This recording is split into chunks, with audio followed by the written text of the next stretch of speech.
everybody to the Revival Press launch in association with April's Poetry Month in Limerick of the launch of the Archaeology of the Heart, a new collection of poems from Kieran Beville.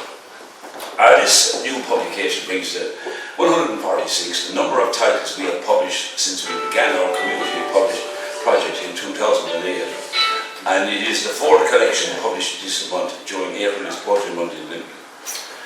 Our special guest speaker tonight is poet and author Kieran O'Driscoll, who will officially launch the book. Kieran O'Driscoll was born in Callan, County Kilkenny, and lives in Limerick. He is a member of Aosdána. He has published 6 collections of poetry, including Gog and Magog, Salmon 1987, Moving On, still there, Deadless 2001, and Life Monitor, Three Spires Press 2009. Kieran O'Driscoll.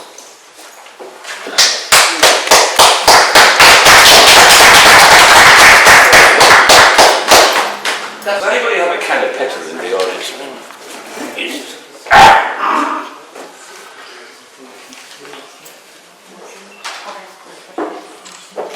Anyway, good evening to everybody. I first came to know Kieran Beville through his poetic presence on Facebook. And sometime later he asked me to write a back page blurb for a previous collection of his, which I was glad to do because I felt his poetry had a strong sense of the heart, or the romantic, which I felt poetry was in need of going back to. Later he very kindly profiled me on his Limerick Leader series Spotlight, and I admired the way in which he managed to smuggle me into prominence in Limerick circles by giving me a provenance, very impressive provenance from Callan, County Kilkenny, in which I was an end product from such people as the Fenian poet John Locke, Edmund Ignatius Rice, the architect James Hoban, who designed the White House, not the Limerick White House, and of course Thomas Kilroy, playwright and author of The Big Chapel. Indeed. Kieran posts his poems on Facebook regularly, and I have always read them. In fact, I would have mentioned a couple I saw there quite recently, but I found that they were not published in this, his latest collection, The Archaeology of the Heart, published by the redoubtable Dominic Taylor's Revival Press. It is obvious from his poetry that Beville has lived a full and interesting life, or rather that he has taken to heart the dictum of the classical Roman poet and playwright Terence, Homo sum humani nihil a me alienum puto, or I am human and I think nothing human is alien to me. His poetry has a wide range of subject matter, from the cradle to the grave, from home to the broader world of travel and different cultures, from rich to poor, from the past to the present to the future. But through all the varied observations, we are brought back to the same perception of the passage of time. Sometimes it is tinged with regret for things not done, and for loss, either of a loved person or youthful energy or a place. Sometimes it is coloured with the sense of pride in having lived and experienced a rich and varied life. But never far away is time and its enigma, the mystery of time's passing and things changing and we ourselves changing. But at my back I always hear time's winged chariot hurrying near, as another poet said once. And Kieran himself says in a poem called West Cork I am enriched now by I am encircled now by eternal seasons, ever changing, always the same. Foliage folds its wings and gives no reasons why love went or why it never came. There is room too for nostalgia, the Christmases of long ago, remembrance of things past. Mother stuffed the turkey, cut off its head, and the vinyl voice of Mario Lanza spun carols at 33 revs. I like the assonance there between head and revs. He recounts an early court he had with a Laurel Hill girl. She's in the audience tonight. Is she? Yeah, she's clinging to the windows. She's clinging to the ivy. She's like the Greta Garrett type of Peter Cook statue. Laurel Hill girl, let me finish. Let me continue, sir. The Laurel Hill girl, after walking her home from having knickerbocker glories at Wimpy's, Close. when he met her recently, she confessed to him that she still has the long-handled spoon that she used. Very to Friday. feed her knickerbocker glory that night. Very Friday. I don't need a psychological commentary. I have a wife who is a psychologist. Thank you very much. Mea culpa, mea maxima. Do not be turned rigid with silent tongue, like Lot's wife from looking back at what cannot be undone. This is a statement from one of Kieran's poems. He speaks of words and silence, and the threshold between them, on which doorstep the poet is more or less always standing. Between sound and silence there is a threshold concealed from sight, where mysteries are birthed from the dark waters of the earth's womb. And he advises us, seek silence, seek solitude, search for the lost chord in the symphony of the universe. He remembers people, of course, a granddad who died of cancer, he says, the curse of cancer in his chest, but his heart was like a stone that held the heat of the midday sun until it sank into the west and he was gone. I think that's quite an original idea, that a stone can be something warm, and to compare somebody as holding the heat of a stone. Usually we think of a stone as being cold.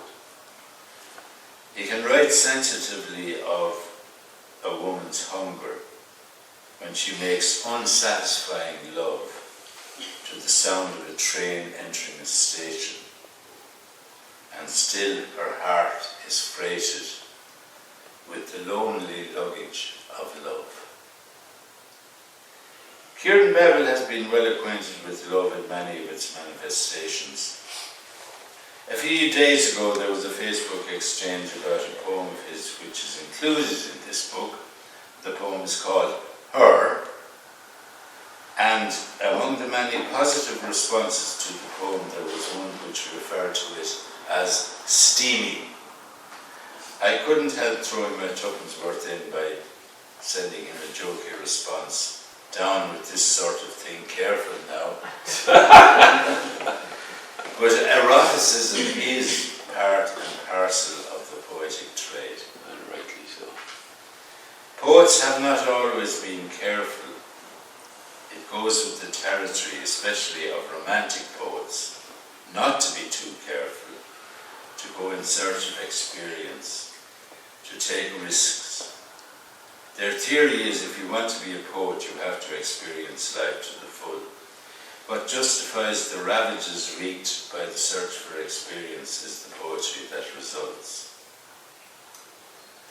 A compendious poem, Falling in Love, expresses brilliantly the actual experience of falling in love. And I'll finish with this jewel, which sets the language echoing. You know, Shamsini talked about setting the darkness echoing. There's also a way in this particular poem, and many of Kieran's poems, sets the language echoing.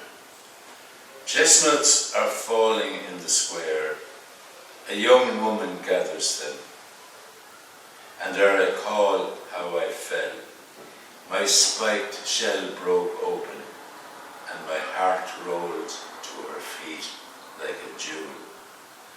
Words like a shiny jewel. Words of goldsmith came to mind when she stooped to conquer. I have merely pointed out a few of the treasures to be found in this book.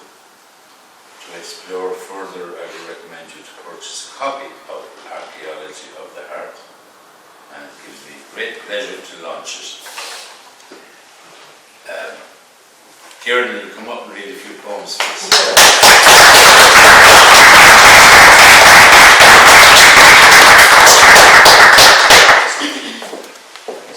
Thanks very much, Kieran. A brief biopic account of our forthcoming author.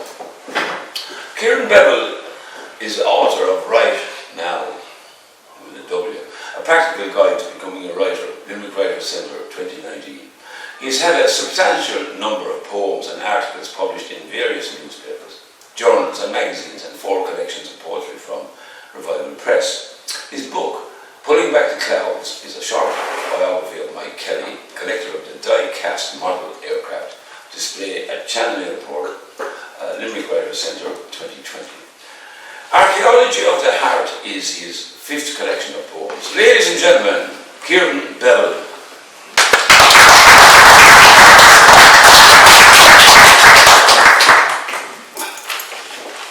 Nice to see you all.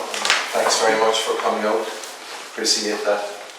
And there's a pair of glasses stuck in here, and I'm going to rip the coat to get them out because otherwise I won't be able to read at all. They're coming, don't worry. Here they are. So I'm going to read some poems from this new collection, Archaeology of the Heart. But thanks to Dominic for all his efforts in bringing this to fruition, and great thanks to Kieran O'Driscoll for his insightful and kind words about this collection. So let me see where to start. We'll start with A Woman's Hunger. Let's keep it steamy. Bring it on. I've written some 70 poems, and this is one that Kieran referred to, A Woman's Hunger. She hears his footsteps approaching on the gravel path that skirts around the station. Full moon at 9 o'clock on a November evening. He puts his key into the lock. Her soul opens for him. Footsteps on the stairs. Suddenly he is there, undressing in the half-light, slides into her bed, apologizes for his cold hands, spoons, nibbles her ear. But she wants to be devoured. For him to feast on her, to release the wolf within the dark forest of the self, be ravenous with desire, taste every morsel of her flesh. There are no words in her native tongue, so she begins to babble in the demonic language of awakened lust. To the tremors of a train entering the tunnel, blast of horn, screech of wheels, the hiss, the hush. While he is sated with this dalliance, she hungers still for true romance. The sound of people disembarking, trolley cases being pulled, and still her heart is freighted with the lonely luggage of love. I have 2 poems about the moon. Well, I have 3 actually in this collection, I think. But I don't know, you know what they say about the connection with the lunar, the moon, the lunatic. This one is called Poacher's Moon. The sickle moon is raised, ready to reap a sheaf of dreams. Shapes and sounds are gathering in shadows. A vixen with a rabbit in her mouth, returning to her den of cubs, eyes yellow as hot coals. She pauses, stares, accuses. Only men kill for kicks and causes. A poacher strides across a field, fish strung by the gills, wet grass flattened in his wake. In a farmyard, a cock struts, throws back its resplendent red head, crows in circadian rhythm, perhaps about its redundant function to announce the dawn, or invested with prophetic power, it still proudly denounces betrayals in the sacred hour. I don't really give introductions to the poems because they're simple narratives really and speak for themselves. So this next one is called The Old Man and the Moon. It's about my relationship with my father. That summer it seemed the fields were spattered with moon dust as we gathered mushrooms. The night before we watched an astronaut in his silver suit swim across the snowy screen. Immortal words crackled from his helmet. When the stars and stripes were planted, my father said, "Now they think they own the moon." Summer aged into autumn. Wasps were drunk with the sweet madness of fallen fruit. The alchemy of the rising sun turned everything to gold. And in the setting sun, Montbretia blazed like the burning bush, and I was on holy ground when he spoke.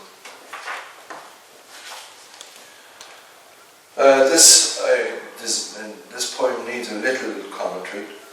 It's called Trampled Flowers, and it's about an experience that I never spoke about really. Only a few close friends and family are aware that I was taken into custody in the Castlereagh police station in Belfast and held for 48 hours and interrogated back in the early 70s. Shortly after that interrogation centre was blown up, I returned from Belfast to Limerick, and I never went back there until recently. Trampled Flowers.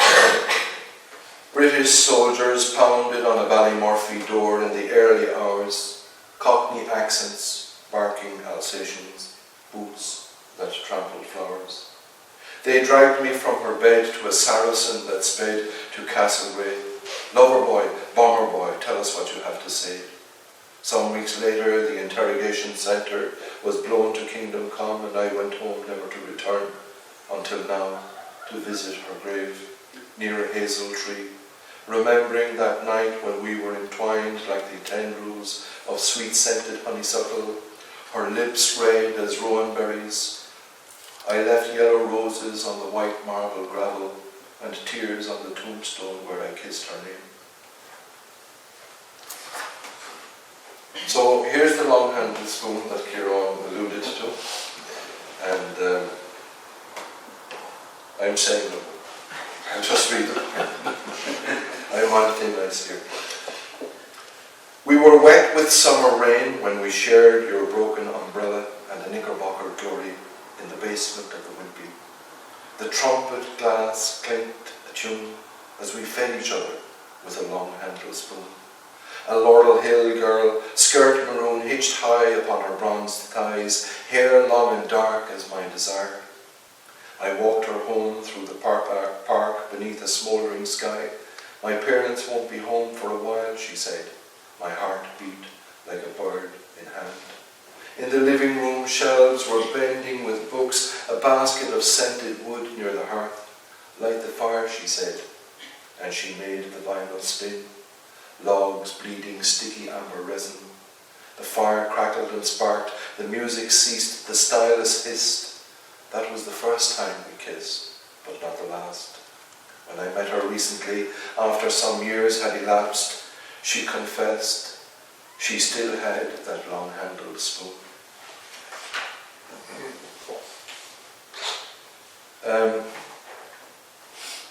Poem poems about unrequited love and regret. I have a few of those. This one is called 13 Steps. I think most of us will be able to identify with it. When we had breakfast on the day we met, you took a strawberry from its bed of green and placed it on your tongue like the sacred host. And in the antique shop in the afternoon you found a ram's horn, put it to your lips and made it moan, like the wind moving through the drafty rafters of my home. Tonight as I climb these 13 steps of stairs, sorry, I just lost my place, 13 steps of stairs to an empty bed, I remember and regret the things I left unsaid. Now I suppose I should read the titular point. The title of this is Archaeology of the Heart, and there is a poem here called Archaeology of the Heart, and it's about an experience I had in Sidi Bouzid, a beautiful place in Tunisia. There I was again in Sidi Bouzid, draining the dregs of a Turkish coffee to its wet sand sediment at the al fresco cafe on the promontory overlooking the Mediterranean Sea.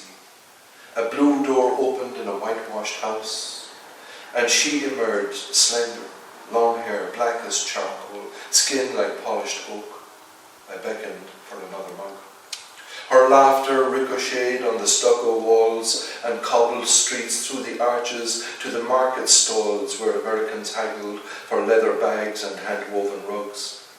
She spoke Arabic, Berber, French, moving from table to table, serving a luncheon dish of couscous and fish to the busload of tourists arrived from the Roman ruins of Carthage.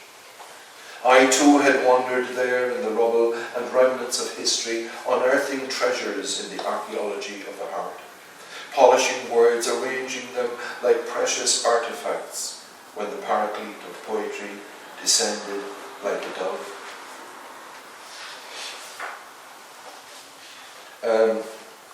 Here's one.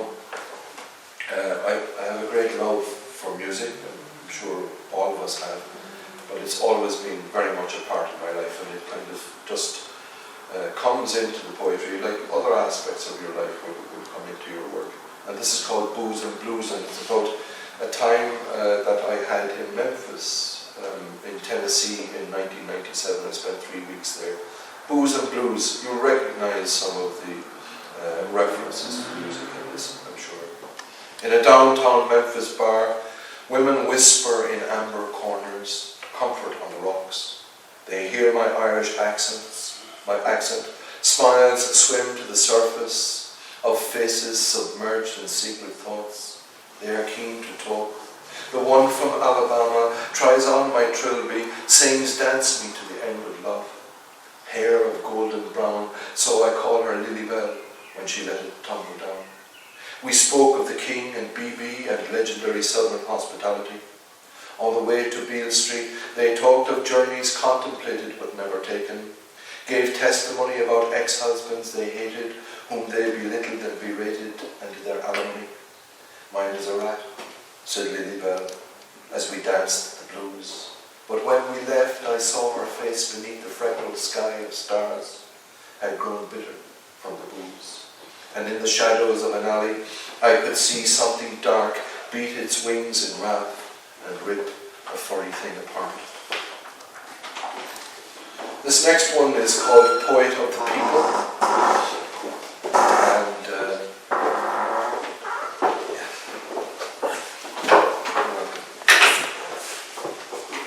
the gods have purged his lips with burning coals. He is in the kaleidoscopic arrangement of his words. The feelings they induce, the thoughts they inspire, the narratives and evocative power.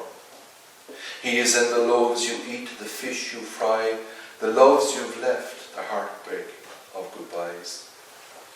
And in all the reasons for your regrets, he is in the deserted village, the crowded street, the solitude and silences you keep. He is in your laughter, doubts and fears. He is in the wings and roots of things and knows about your tears. He can intercede and atone For the bleeding soul who is all alone, he is in the heart of the rebel, the song of the troubadour, the lament and celebration dance, and always in romance. He is in the causes you espouse and the vision that they arouse. He is present at the birth of nations and follows their funeral cortege. He is in the face of every friend if you look carefully at his visage. He is in the earth, wind, fire, sea, and stars, in every tree and flower, seldom in the courts of kings, but often in peasant songs, forever in the sound of pipes and strings and drums. He makes the blind to see, the deaf to hear, the lame to march into their destinies without fear. He fills the hungry heart with hope, is comforting in grief, a companion in momentous hours. He is the poet of the people, whose voice is truly yours. I'm going to read one now because I don't want to finish on a sad note. And this one is called A Bridge, so it's near the back of the book, so I'm going to get that out of the way now. The Bridge, for a friend that I remember. I knew that day he wasn't well, rancid bacon grease coagulating in a frying pan. I tidied up, washed pots, scrubbed away coffee stains from a pile of cups. We walked through streets in foggy air, passing revelers along the way. We crossed the graceful arch of that humpbacked bridge on our way to have a beer. The very place from which he fell slipped, they said, while dancing on its colonnaded balustrade in the rain. I always take a detour now. I cannot bear to cross that bridge again. This is for the Syrian poet Nizar Kibani. I dedicated it to him. He died in 1998. He lived from 1923 to 1998. And he wrote poems, love poems and erotic poems about and for Arabic women, which was revolutionary in that culture and still is. So the poet of love for Nizar Kibani. He shaped the emptiness of the page, turned darkness into light, deciphered mysteries in her face, saw wisdom nesting in her eyes. He traced the contours of her sorrows in the vast interior of her soul, saw things dimly present, as yet unborn in speech, gave them wings with words that perched in women's hearts like prayers that beseech in yearning to be heard. So this poem is called The Living Dead. Canned laughter recorded 50 years ago, giggles and guffaws, the dead still chuckle and chortle, cackle and howl and roam inside the labyrinth of my head. My mother wouldn't believe that some stars that still shine are long since deceased. She laughed and still laughs, even though she has gone beyond the stars. She still shines too. The words of Heaney and Hartnett on the page, the dead skin of a tree, dead lips moving hearts and minds. The dead tongue of Dostoevsky still speaks in living ink like the Latin of Virgil. And in the songs of the departed, there are voices from the void. The Renoir picnic scene where women do not age and the sun always shines. The wedding video where she danced. The inscription in my book, love always. The heart is still romanced by ghosts and phantoms. Okay, the poem Her, the steamy one. I'm going to read this now.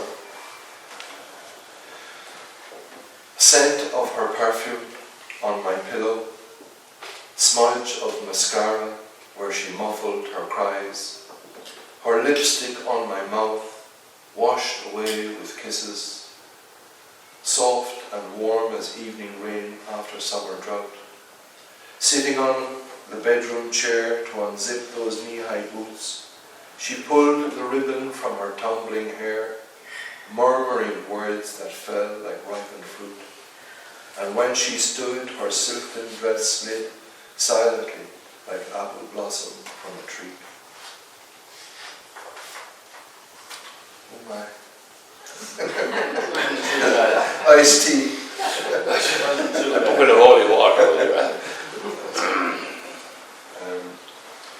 Okay, another poem about unrequited love, which is a common experience with all of us, I'm sure. It's called Campfire. Shadows lengthened in the setting sun. The lake was edged in a rim of light. Ashen embers that seemed dead were fanned by a gentle breeze and blossomed red, rekindling the night. As the flames began to dance in their robes of orange and blue, I hoped a romance might be kindled too. Our conversation weaved like a shuttling loom beneath the burnished copper dome. But at first light, the smouldering fire of fragrant wood lingered like desire in unrequited love. And I'm going to finish with this poem now. If you've been to New York, you'll know there are many churches still, old buildings, beautiful buildings in New York City. And one very impressive cathedral is St. Patrick's Cathedral in Manhattan. And it's like an oasis in the center of a city of millions of people going about their business and rushing around. Anyway, I'll just read. Time is burning in the prayerful flames. A choir of boy sopranos sing. I rest in this cavernous oasis. In the solemn silence of unspoken hopes, I dream. Outside, people rush to cathedrals of materialism, to tithe their time and treasure. Here the stones are keepers of confessions. They hear the whispered rememberings and regrets. Stained glass permits the gentle light of heaven to penetrate the soul and illuminate its secret yearnings. It flits and rests upon a thankful face.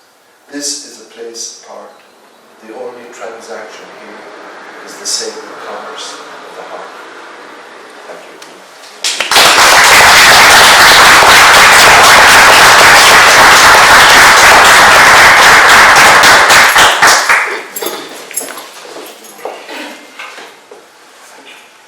Thank you very much, Kieran Beville.